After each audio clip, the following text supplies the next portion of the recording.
Hello, good evening. It's lovely to be here in Dublin. Hello, how are you? We've got a reputation all around the world for being for hospitality. And being friendly. We're not. Miserable bunch of bastards. We are. Just hide behind religion and drink. That's the only thing we do. We don't give a shit. We're just polite. That's the difference. See, people mistake these two things. We're not. We're just polite. We're too polite to tell people to fuck off. We'll just stand listening to tourists all day going, hang, you know yourself. Like, English people have a reputation for being polite. Right? You see English people in a restaurant, and they're very polite, right? They're nothing compared to Irish people in a restaurant with a problem. We will do nothing to complain or to fix that problem. We will do nothing. Peas, see me and see peas. See peas? I'm fucking allergic to peas. I swear to God, it's like Russian roulette eating these wee green bastards. I swear, one of these, get my throat, head will swell up, I'll be lying on the ground choking to death. I swear, it's unbelievable, the reaction. It's up there choking on the ground. What's that? Yes, lovely, thank you very much. Yes. It's true. Only Irish terrorists would ring up and say who planted the bomb. How polite is that? Now, you might want to get out of the house. 3 minutes. You'll catch you in the EastEnders, no bother. You'll be there. As soon as those drums go, I'd be going too. Boom, boom, boom. Yeah. Anyway, all the best. Cheerio now. I know you hang up. Oh, you hang up. It's true. That's why the English stayed for so long. Everybody was too polite to ask them to leave. Do you know what I mean? English here for 300 years. I stand there going, go on, you ask him. I'm fucking right. I'm asking. Lads, how's it going? Time's marching on, as they say. Any chance he's heading home? No, right so, no. I'm going to stay a while longer, actually, yeah. Oh, shit, yeah, Jesus, do you want tea?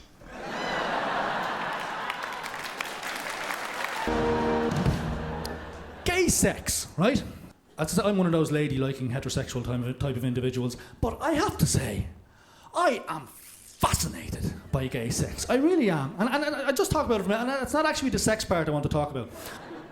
It's the psychology of gay sex that I find fascinating, if you think about it for a minute. Because what I'm thinking with gay sex, right, you have two gentlemen together, obviously, or two ladies together, right? Or if you take, for example, two men, right? Two blokes, right? They're together. They're together sexually. They're having sex, doing their thing, having a great time, whatever they get up to, right? But I'm thinking, are they still like blokes? Are they still like mates? Having a bit of a laugh, having a bit of crack, you know? You know, would one of them maybe reach down and pull out a pube for the gang going, you gotcha!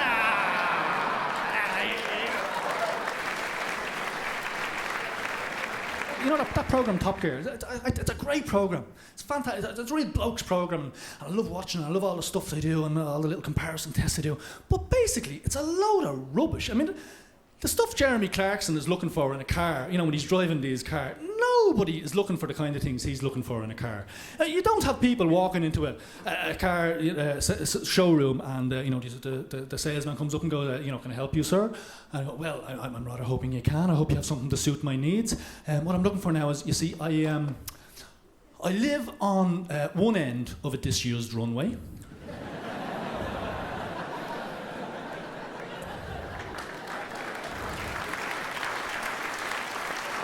And I normally leave my house about 7 seconds before I have to be in work.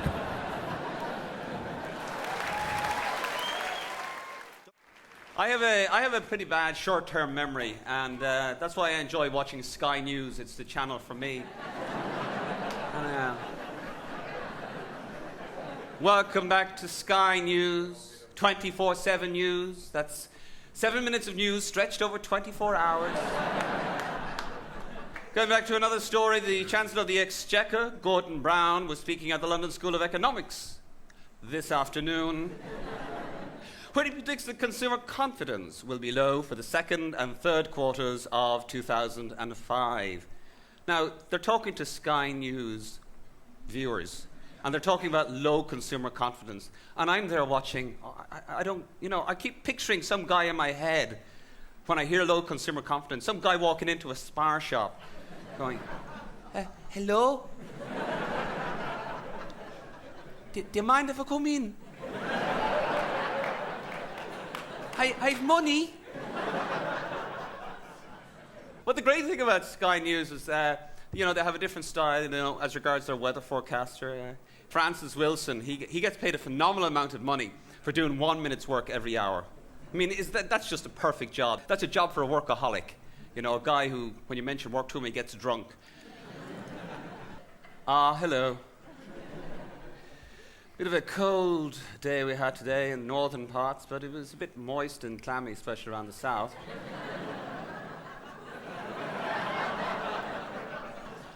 Irish weather forecast is different, TV3, No, it's true. It's the whole thing of like, why get a meteorologist when you can get a DJ from 98 FM?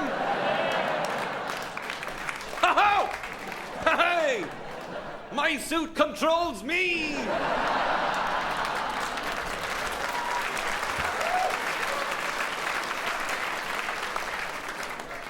Honest to God, I don't know how I got this job. I really don't. Take a look at Mayo there now. We can see there's rain falling. There's a picture of rain there in the background, just in case you don't know what rain looks like. But not to worry about that. Down in Waterford, it was Kevin's birthday. He was 6. Happy birthday, Kieran. Different style.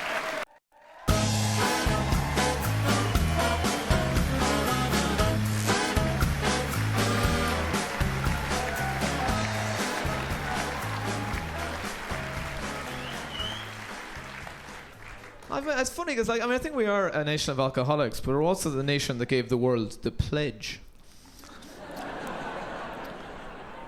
What kind of a country makes liars out of 12-year-olds?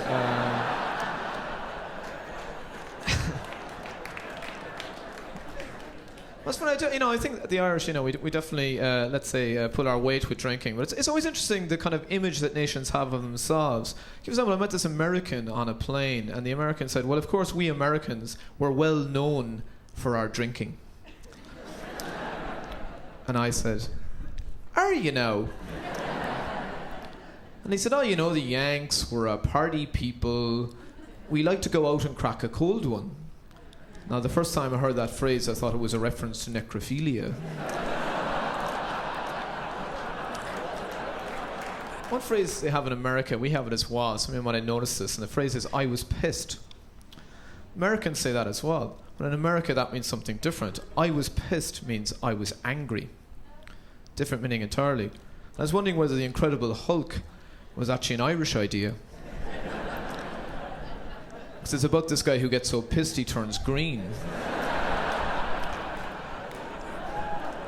The next thing, the shirt comes off. He's running around the car park, roaring his head off. Throwing shapes. And then the next day, he's David Banner. He doesn't remember a thing.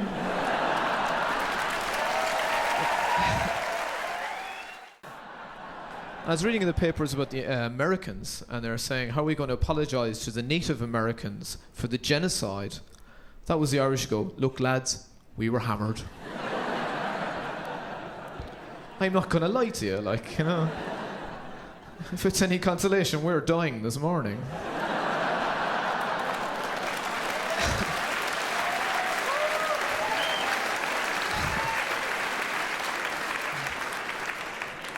You can imagine if we had to apologise for dropping the atomic bomb on Japan.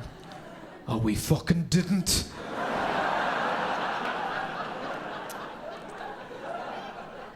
Sorry about that, lads. Was there much damage done?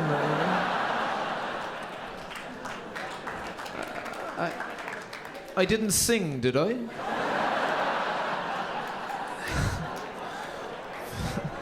Just tell you a bit about my love life, which will be brief. I've been chasing after women for so long, I feel like Sonia O'Sullivan, but...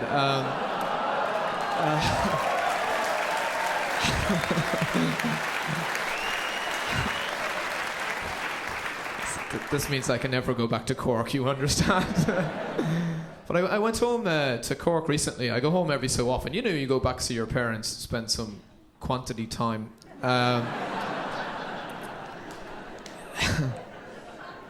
And a friend of mine rang me up and he said, we're having a party, do you want to come over? It's really tired, it's really knackered. I said, oh no, look, I'm grand. I'll see you next week. He said, come on, it'd be a laugh. He said, you never know. You might meet the girl of your dreams. And I said, do I want to be seen in public with that slut? It went beautiful. Thanks a million. See you. Bye.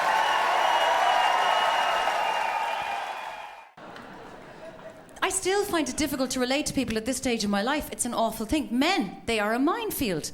I find myself watching all those relationship shows with that sex expert Tracy Cox. Like that's her real name.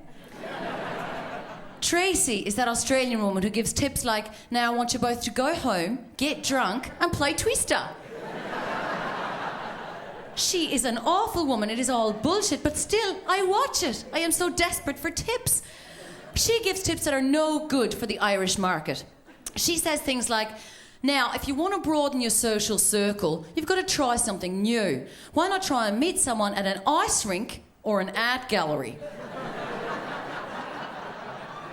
Now, the day that an Irish person meets a potential partner at an art gallery is the day that there's a whiskey exhibition. Because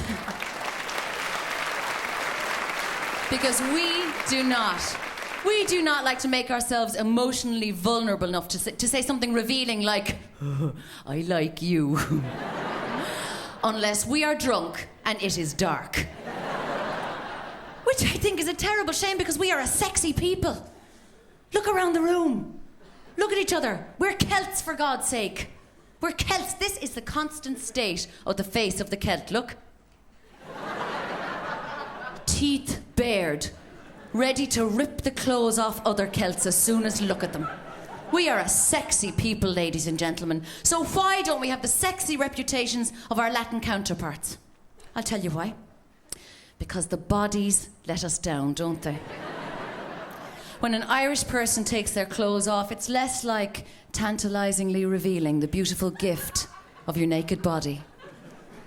It's more like unwrapping uncooked chicken.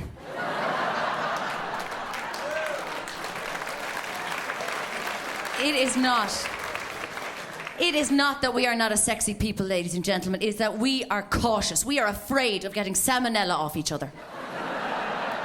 We are. The Iraq thing's hilarious. I think it's absolutely hilarious. No, because I still haven't found them. I still haven't found Bin Laden. You know, they never will. And they're constantly trying to reassure people at the minute. In the States, Donald Rumsfeld's constantly telling people, oh, American elite special forces will hunt him down. Oh, yes, we will find him. Oh, we will hunt him down like the dog he is. He will find no place to hide from American elite special forces. We will find a man, American elite special force. Are they really the right people to be sentenced? You know what I mean?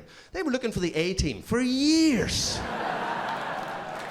Never found them. 4 blokes in a big black van in America. Do you know Bush was going to start the war on St. Patrick's Day? Did you know that? Last year. That's the day he had... This is another proof of how thick he is, right? He had it penciled in his diary, right? There's war in Iraq, right? March 17th. It's printed in every diary in the world. March 17th, underneath it, St. Patrick's Day, public holiday in Ireland and anywhere else with alcohol. That's fucking printed, right? He doesn't even see that bit. He goes, March 17th, I think we're going to bomb Iraq that day. Oh, that's a pretty good day for me. I'm going to do that in the morning and then I'm going to go for lunch. That's what... Fucking March 17th... Could you... That's our day. We've got that booked. Do you know what I mean? Double booked. Find another day. Come on. Could you imagine if he had started the war on St. Patrick's Day? Because they would have done what they did 3 days later, because that's when it happened. It happened on March 20th. Happened 3 days later. It was delayed because of bad weather, right? Total fluke. I swear to God, bad weather. Smartphones, a bit cloudy. And that's what they did, right? 3 days later, it happened on March... Could you have imagined if it had happened on March 17th? Because on March 20th, they went around the world looking for opinion from people. And they went to France and asked people what they thought of the war, and they went, merde. And they went to America, and depending on where they were, they went, war! Could you imagine if they had come to this country on March 17th to get an opinion on anything? Come to Dublin on March 17th last year. There's 100,000 people standing on the street painted green going, hey! How bad would that have looked in the Arab world? People standing in Yemen going, bastards, bastards, bastards. Hijack a plane, fly over there immediately. As soon as they build a building about 4 stories high, it is gone. Because we don't.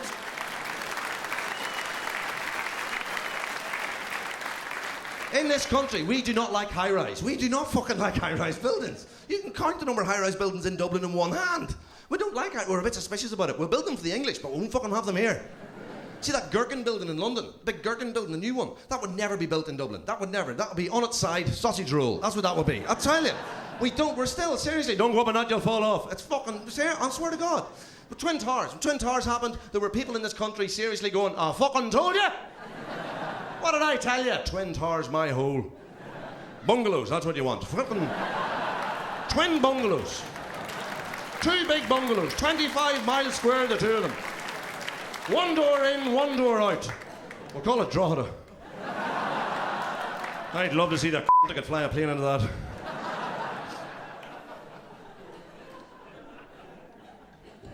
Anyway, you've been very nice. Thank you very much for listening. All the best. Good night, cheerio. Thank you.